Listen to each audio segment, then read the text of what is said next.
Hello, dear students of English 6.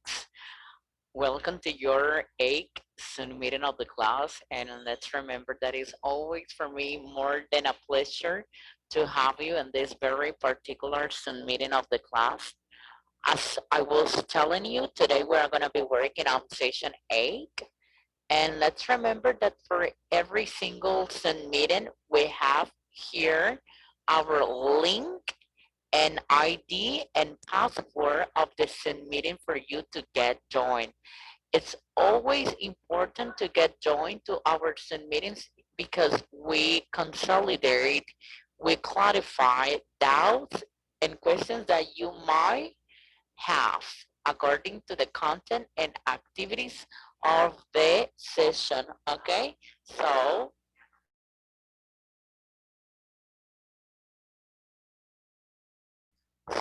today we are going to be working on uh, today we're going to be working on session 8, focus on unit 13, good book, terrible movie. But before to get started this meeting, let's remember that we have a survey. We have this survey for you to answer, okay? We have we have this survey for you to get answer, okay, in order to let us know the way that we have been working as teachers, okay? First of all, you're going to type your ID, and then we have these questions. Considera que esta clase está organizada de manera que ayuda a su aprendizaje, sí o no. El contenido y material de la clase tiene la suficiente calidad y claridad para ser entendido y puesto en práctica, siempre, casi siempre, a veces, nunca. Los ejercicios, tareas y exámenes corresponden al contenido visto en la clase, siempre, casi siempre, a veces, nunca.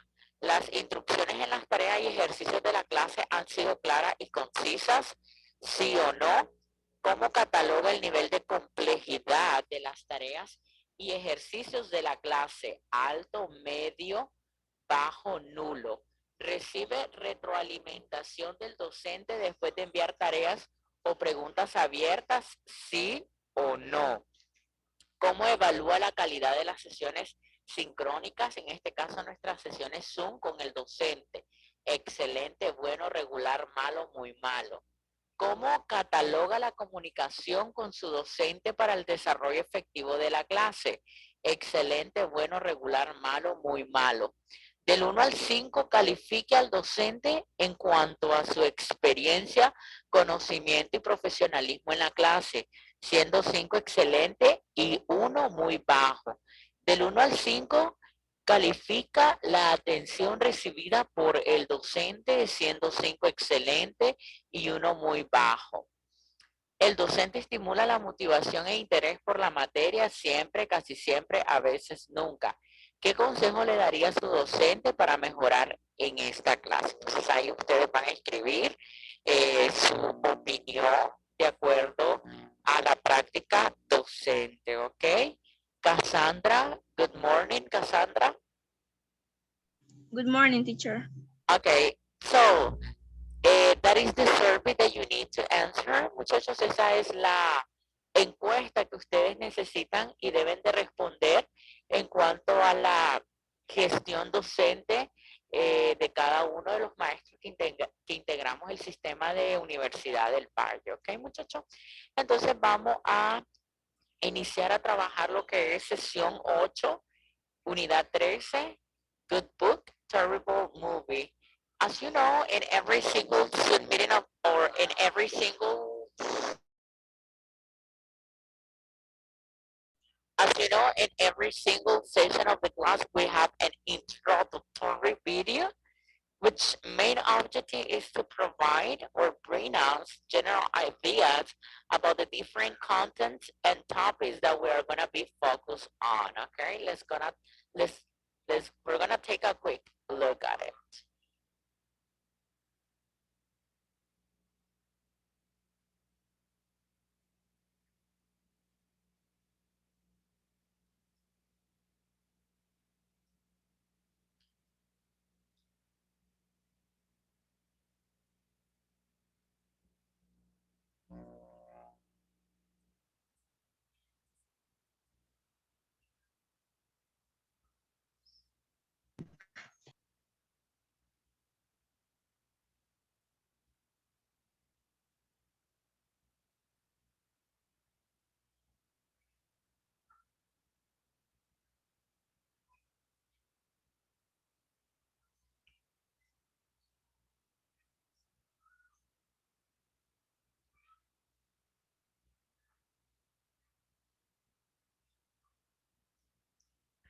so you can have a complete look at in the platform.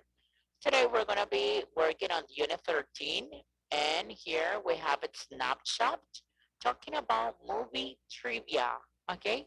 Some important aspects that we had for some fields. For example, for the Batman movie, in 1989, the role of Batman was played by Michael Keaton. In later movies, it was played by Val Kilmer, George Clooney, and Christian Bale. For Titanic film in 1997, the movie cost 200 millions to make the Titanic. It still costs about 135 million to build. Can you imagine that? Pirates of the Caribbean, The Curse of the Black Pearl, in 2003, Keira Knightley nearly missed the audition because of a traffic jam. For Harry Potter and the Order of the Phoenix in 2007, this is the largest book and the shortest movie in the series. It's the longest book but the short movie. Can you imagine that? Then we have Paranormal Activity that was filmed in 2007. This movie only cost 15,000 to make, but it made 9.1 million in its first week. It means that it earned a lot amount of money. For Avatar, that it was filmed in 2009, the special effects were so expensive. So it means that the director James Cameron has to wait 10 years to make the movie. He needs to save some money in order to have the special effects. The Three Stooges that was filmed in 2012, Jim Carrey, Sean Penn, and Benicio del Toro were originally cast in the film, but all three dropped out. Okay, so this is an snapshot related to movie trivia, some important aspects for those fields that we have. For today, we're going to be working on participle as adjectives, participios como adjetivos. And here we have our grammar explanation and a participle as adjective. For example, we have with ing and ed, boring or bored, confusing or confused, exciting or excited, embarrassing or embarrassed. What is a confusing decision, ing or ed? Okay, now we have our grammar explanation of the class. Take a look at it, and I'm going to be explaining you the use of the participle as adjectives. Some participles can be used as adjectives in either the present or past form. Present participle ing used to describe something or someone. I watched an interesting TV American history last night. This film is boring. Let's stop watching it. Past participle ed is used to describe how people feel about something or someone. I'm interested in American history.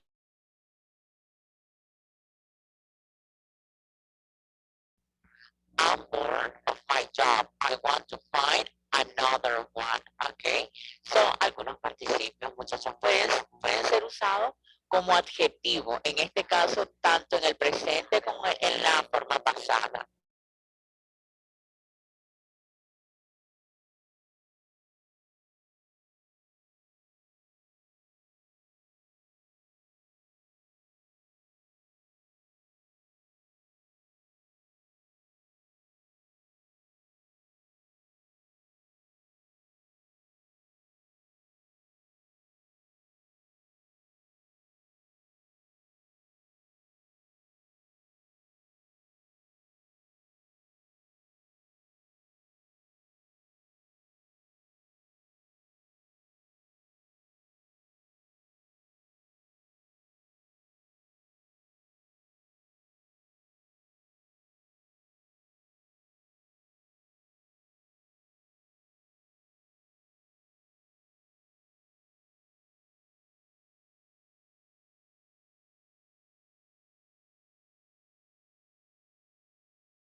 Okay, sorry guys, as I was explaining to you in Spanish, algunos participios pueden ser utilizados como adjetivos, tanto en el presente como en el pasado. El presente simple utilizamos ing, ing, y es utilizado para describir algo o alguien. Ejemplo, yo miré una una historia americana en la televisión, una interesante historia americana en la televisión la noche de ayer. This film is boring, let's stop watching. Esta película es aburrida, paremos de verla. Pasados participios es utilizado para describir cómo las personas se sienten sobre algo o alguien. Ejemplos, estoy interesado en la historia de América. Estoy aburrido de mi trabajo, quiero encontrar otro. ¿Ok? Entonces, esa es la diferencia, lo que nosotros utilizamos. Los adjetivos con ing los utilizamos para describir algo o alguien con ing. Con la terminación ed lo utilizamos para describir cómo las personas se sienten sobre algo o alguien. ¿Ok? And let's take a quick look at a video tutorial talking about participle adjectives. Okay, we're gonna take a look at it.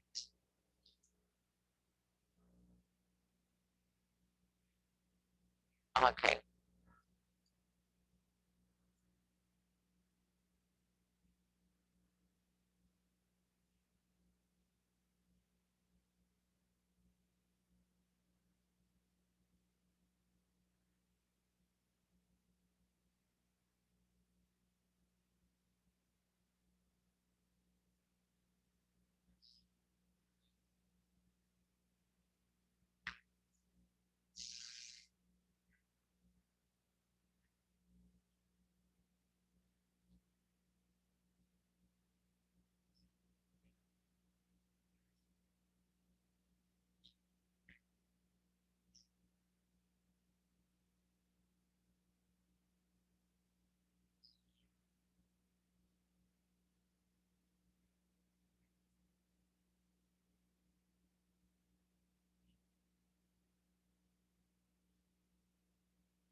Okay, and here we have examples.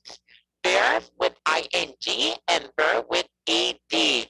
I'm interested because the movie is interesting. Estoy interesado porque la película es interesante. ¿Ok? Y observamos la connotación que tiene entre el participio con ing y participio con ed.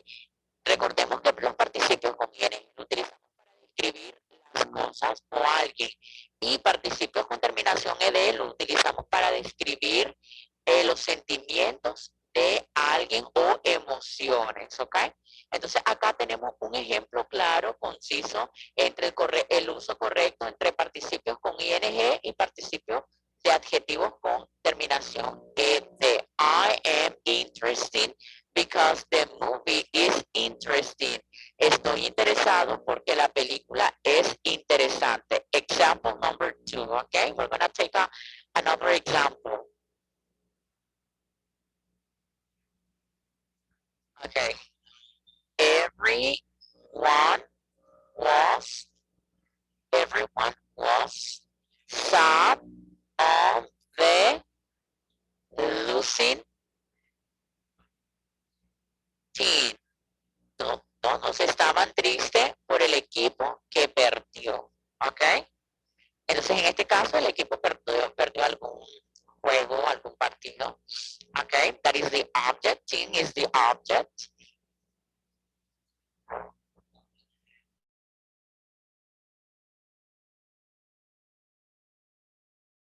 You can have a complete look in the platform. Okay, guys? And here we have a short list of participle adjectives. Okay? And here we're going to take a look. For example, we have alarming, alarm, alarmante, alarmado. What an alarming noise. ¿Qué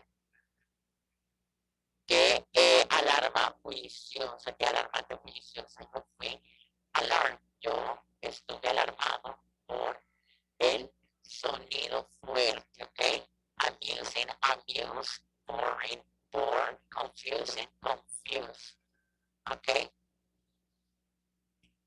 And now we have a practice exercise. Choose the right form for each sentences. Vamos a escoger la forma correcta para cada oración, ¿ok? We're gonna get started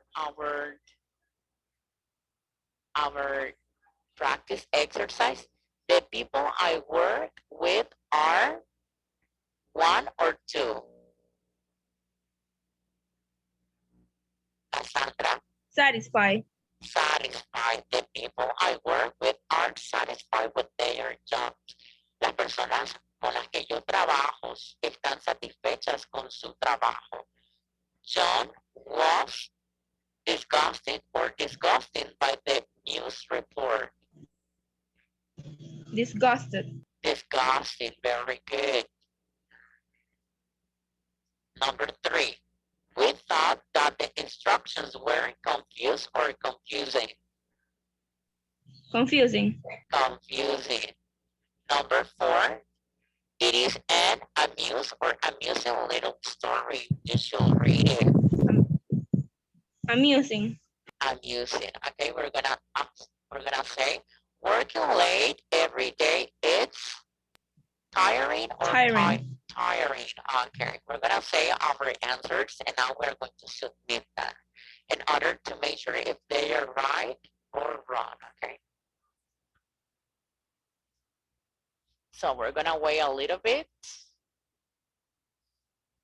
And it means that all of them are correct. 1, 2, 3, 4, and 5 are really correct. Okay, then you're going to have an exercise that is going to be evaluated. Choose the correct adjective, ed or ing. And this exercise goes for 2 points. Also, you're going to have another exercise. Complete the following sentences. Completa las siguientes oraciones. This one it goes for 3 points, okay? And then we're going to be talking about emphatic stress, okay? Emphatic stress. When we have emphatic stress, we means that is this emphatic stress may be used in a sentence to compare, connect, or clarify things. Usually, emphatic stress singles out the word that the speaker considers the most important. And in this case, even a function word may become stress. Emphatic stress is the placement of articulatory prominence or emphasis on a word in a sentence. In responding to questions on emphatic stress in examinations, interrogative sentences will be provided as options. The interrogative sentence that contradicts the emphasized word is the correct option, okay? La emphatic stress, muchachos, puede ser utilizado en las oraciones para comparar, conectar o clarificar dudas, cosas. Usualmente, emphatic stress remarca la palabra que el hablante considera la más importante. En este caso, como una función de la palabra, se puede convertir en la más pronunciada, en la más remarcada, ¿ok? En cuanto a la oración que se está trabajando. Básicamente el emphatic stress es la prominencia articulatoria que enfatiza la palabra en una oración, ¿ok? En este caso podemos observar un ejemplo. John's watch is made of gold. El reloj de Jones está hecho de oro. Entonces, en este caso, el emphatic stress en la oración es la palabra gold. The emphatic stress on the word gold, okay? And here we have a video for you to take a quick look at it, okay? Emphatic stress.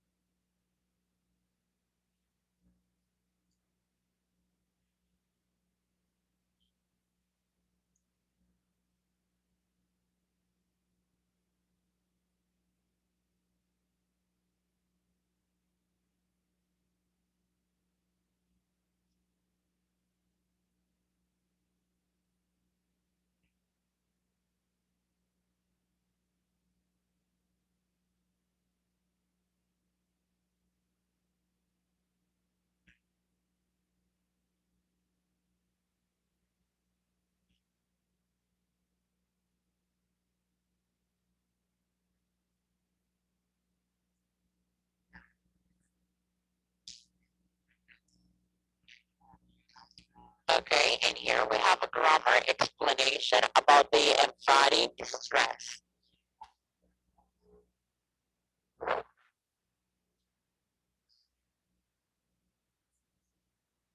Okay, but then you can have a complete look at the video in the platform. Cassandra, do we have a question? ¿Alguna pregunta, Cassandra, que tengamos? No. Ok. Bueno, Cassandra, solo usted se conectó el día de hoy, entonces quiere decir que solo usted va a tener nota en cuanto a asistencia.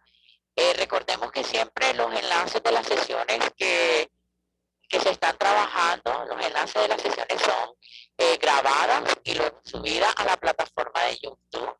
Siempre están disponibles en la parte de enlaces.